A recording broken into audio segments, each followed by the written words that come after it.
चलिए फ्रेंड्स, ये क्वेश्चन देखते हैं। अब ये क्वेश्चन देख के डर नहीं जाना है कि इसमें तो टेम्परेचर की बात करी है, रेजिस्टेंस है, बहुत कुछ चीज़ें हैं, टेम्परेचर कोफिशिएंट है। डरना बिल्कुल भी नहीं है। बहुत सिंपल सा क्वेश्चन है। बस आपको एक छोटी सी चीज़ पता होनी चाहिए। दो ही चीज़ इसमें पता होनी चाहिए आपको, और सिर्फ उस दो चीज़ से आप इस क्वेश्चन को सॉल्व कर सकते हैं। ठीक है, तो सबसे पहले क्वेश्चन को पढ़ते हैं अच्छे से। An incandescent lamp is marked as 440 watt and इतने वोल्ट।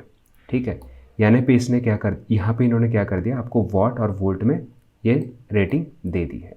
ठीक है, अब बोला कि if the resistance at a room temperature is this, यानी अगर रूम टेम्परेचर की बात करो, यानी आप मार्केट से लेके आए और आपने यहाँ पे आराम से रखा हुआ है अपने टेबल पे, समझ लो, तो जनरली उसका जो रेजिस्टेंस होता है वो 120 ओम है। ठीक है, and temperature coefficient of the resistance, जिसको हम रो भी कहते हैं, उसका दिया हुआ है कि 4.5 इंटू 10⁻³ पर degree Celsius. Basically temperature coefficient क्या होता है कि पर डिग्री सेल्सियस में अगर पर डिग्री सेल्सियस आप चेंज करते हो तो उस पर रेजिस्टेंस की वैल्यू पे क्या चेंज होता है, वो ये वैल्यू होती है। ठीक है, अब क्या हुआ कि आपने बल्ब वगैरह लगा दिया, फिलामेंट लगा दिया। Now it's on state filament temperature is approximately. ठीक है, मतलब आपने लगा दिया और आपने छोड़ दिया, तो अब उसका टेम्परेचर कितना होगा, तो आप देख रहे हो, yes they are asking temperature in Celsius. ठीक है, तो सबसे पहले तो आपको टेम्परेचर और उसका रिलेशन पता होना चाहिए। टेम्परेचर और रेजिस्टेंस का एक रिलेशन होता है, याद है क्या? थोड़ा सा सोचो। चलो मैं भी उसको रिकॉल करने की कोशिश करता हूँ कि मान लो resistance at T degree, resistance at temperature T is equals to R naught. ठीक है, 1 प्लस डेल्टा टी अल्फ़ा, शायद ऐसा कुछ होता है। ठीक है, आई एम नॉट श्योर, अब मैं तुरंत आपको दिखाता हूँ। राइट, सो यस, मैं ऑलमोस्ट करेक्ट हूँ। ठीक है, so this is the, so R T is equals to R naught 1 plus alpha delta T, 1 plus alpha delta T, so I am correct. Okay, now ये ज़रूरत क्यों पड़ी हमें, क्योंकि कहीं ना कहीं इन्होंने एक रेजिस्टेंस दिया हुआ है और यहीं से हमें ये टेम्परेचर निकालना पड़ेगा। ये हमें फाइंड आउट करना है, ये हमें उन्होंने दिया है, दैट इज़ 4.5 इंटू 10⁻³ ये कैलकुलेट करना है, ये कांस्टेंट। ना आर नॉट की वैल्यू रूम टेम्परेचर पे इन्होंने दे के रखी है, दैट इज़ 120। ये भी हमारे लिए आसान कर दिया। तो फिर बचा क्या, आर टी। आर टी कहाँ पे है, समझ में आया? तो मैंने कहा था कि दो चीज़ें ज़रूरत पड़ेगी, ये वाला फॉर्मूला यहाँ पे है। राइट, अब आर टी कैलकुलेट करने के लिए हम इस पार्ट का यूज़ करेंगे, समझ पा रहे हो? इस पार्ट का यूज़ करेंगे। दैट इज़ हमें पता है कि अगर इतना वॉट एनर्जी वो लैंप दे रहा है या यूज़ कर रहा है और इतना वोल्टेज है, तो उसका रेजिस्टेंस, यानी फिर से मैं बताता हूँ आपको, P is equals to V I.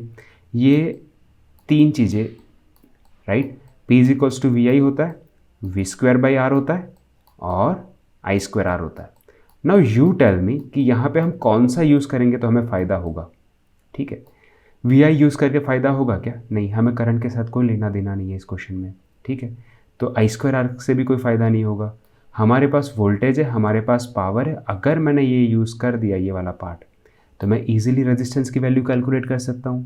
Right, तो इस क्वेश्चन में सिर्फ दो चीज़ें थी। पहले इसकी मदद से आप रेजिस्टेंस की वैल्यू कैलकुलेट करो, यानी कि आर इज इक्वल्स टू क्या हो जाएगा, 240 का होल स्क्वायर, 240 का होल स्क्वायर अपॉन 40 कर दो। ठीक है, so you will get the value of R. Right, अगर आपको कैलकुलेट नहीं करना है तो यहाँ पे पुटअप करके सीधा यहाँ से कैंसिल आउट कर देना चीज़ों को। ठीक है, और let me show you the answer directly now. So when you calculate the value, in fact अगर करना चाहो तो आपको कुछ वैल्यू ये 12 मिलेगी। राइट, बेसिकली आप यहाँ से भी देख सकते हो ना, तो आपको मिल जाएगा। ठीक है, बहुत ज़्यादा टफ नहीं है। So here you will get the value of R T. उस आर टी की वैल्यू की हेल्प से आपने इस वैल्यू को कैलकुलेट किया और आपने ये वाला पार्ट बताया, डेल्टा टी बताया। देखना अभी, अब आप बोलोगे कि सर डेल्टा टी की वैल्यू इट्स लाइक इतनी आ रही है हमारी 2444, राइट। अब यहाँ पे अप्रॉक्सीमेटली वर्ड आपको याद है, यहाँ पे यूज़ किया था अप्रॉक्सीमेटली। तो अगर मैं ऑप्शंस भी देखूँ कि 24 राइट, मतलब 2000 सॉरी 1/100 राइट। सो अगर हम इसकी वैल्यू को भी देखें, ठीक है, अगर हम इसकी वैल्यू को भी देखें तो हमें क्लोजली वैल्यू चाहिए, right. So near about 2400, near about 2500 के आसपास चाहिए।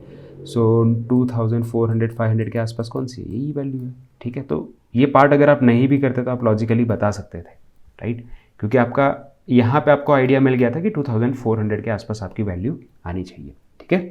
चलिए फ्रेंड्स, इस क्वेश्चन को देखते हैं। बहुत सिंपल सा क्वेश्चन है, बट अगर थोड़ी सी भी गलती हो गई ना तो ये गलत हो जाएगा, ठीक है। राइट, इसमें भी अगेन टोटल पावर एब्जॉर्ब पूछा है, ठीक है। तो ये चीज़ का ध्यान रखना, ये पावर पे ज़्यादा क्वेश्चन बनते हैं कंपेरेटिवली, ठीक है। नाउ 3 सर्किट एलिमेंट्स, ये आपको दिख रहे होंगे फिगर, ठीक है। आपको बताना है कि टोटल पावर कितना एब्जॉर्ब किया है। अब इसके लिए आपको सिंपल कॉन्सेप्ट पता होना चाहिए। कौन सा पता है कि अगर मेरी बैटरी ऐसी है, राइट, सपोज पॉजिटिव इधर है और नेगेटिव इधर है, और पॉजिटिव से करंट निकल रहा है, या फिर मैं ऐसा कह सकता हूँ कि नेगेटिव में करंट आ रहा है, तो वो पावर सप्लाई कर रहा है, बस इतना पता होना चाहिए। और उसका उल्टा अगर मैं बोलूँ तो suppose if the current is entering towards positive and leaving from the negative, we can say that it is absorb, right?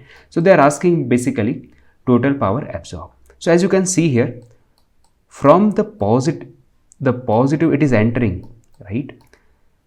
तो पॉजिटिव से यहाँ पे एंटर कर रहा है, ठीक है, तो डेफिनेटली एब्जॉर्ब होगा। तो एब्जॉर्ब कितना होगा, तो आप कहोगे सर कुछ नहीं करने का, मल्टीप्लाई कर दो, ठीक है। या sometime I use to use south Indian accent, I like that, right. So कुछ नहीं करने का, करने का क्या है, ज़ीरो ऐड कर देने का। This is the amount of power they absorbed, right.